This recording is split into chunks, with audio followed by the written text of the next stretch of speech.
Hi everybody, JT Harper here. This is my first book talk video and I hope I get through this without making myself look pretty dumb. Anyhow, a question I'm often asked is, where do your ideas come from? My ideas for books are pretty easy for me. They come right out of my imagination, as I'm sure most of yours do too. But for me, it's a little easier because I deal in dystopian fiction and speculative fiction.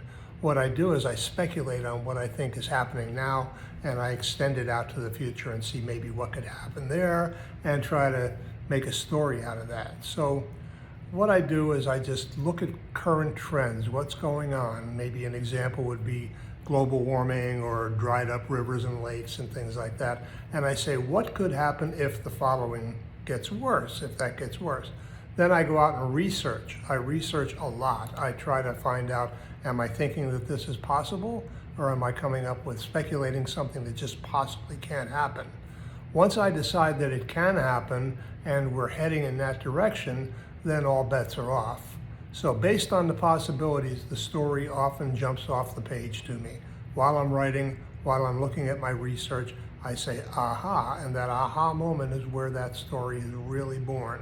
And then I have to work like you have to work. We have to write many, many times over to get it where we want it to be. So I know that just coming up with an idea is not really the end of the game, but I also know that many of us have writer's block from time to time. And if you try this, if you look at what's going on in the world today and you say, what if this happens? What if that happens? And then you might just find a story idea. Thanks for watching.